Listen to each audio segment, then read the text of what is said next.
The less we do, the more productive we become. I'm not saying that we should lay in our bed watching TikTok or binge watch the new trendy Netflix show and do nothing about working towards our goals. That obviously doesn't result in improved productivity. What I mean by it is that we get focused through subtracting things from our life, not by adding. And that's why productivity is bullshit.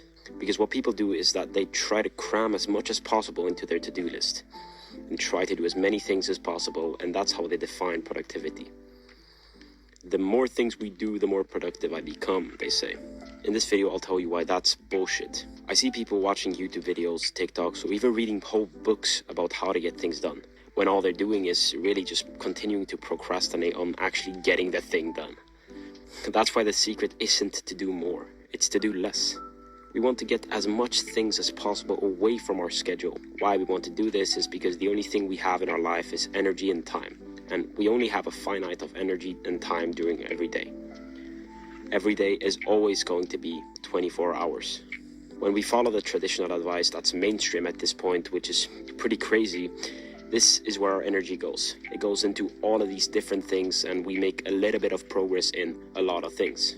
What happens when we get rid of all of these other things and just focus on one thing instead? We add up all these lines which resembles our progress, and we make this much progress instead.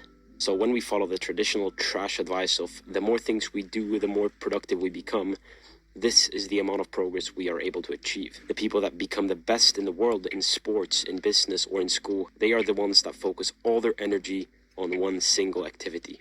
So this sounds great in theory, but how do we actually apply it to our own lives? What are the specific things we could remove from our daily routine so that we can make more progress in our profession, whether that's in business, school, or in sports?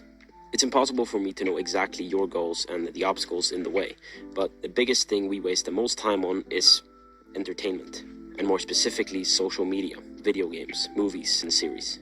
Don't get me wrong, entertainment is a great way to relax, to fill out the times when you're bored and don't know what to do. The problem is that we spend too much time on getting entertained instead of actually doing the work. The thing we can do to drastically improve our productivity right now in school, in business, in sports, is by throwing out all of the unnecessary things such as partying, being on social media, watching YouTube, Netflix, and playing video games. You want to become more productive, otherwise you wouldn't have clicked on this video, and this is the answer. Either you can act like most people watching this video and just click away from this video without having changed anything, or you can act like the successful type of person that you deep down are, the person who takes this advice and actually makes a change. Prove not to me or any other person watching this video, but prove to yourself that you can do this. Remove all the distracting social media from your phone and take a break from the video games, and just, for the next 2 weeks, focus solely on making progress towards one goal, towards your goal. You will see incredible progress in these upcoming weeks. I promise that you will realize how stupid it was that you used to waste so much time on TikTok, Instagram, and Netflix. Are you going to be the person who watched this and say, this doesn't apply to me because I've already tried this, or yeah, that's true, and I'll do this later? Or are you going to be the person that will leave this video and actually make a change? The person that actually takes action on advice instead of just consuming? You choose what person you become after this video. That's all I'd say in this video. I'm out.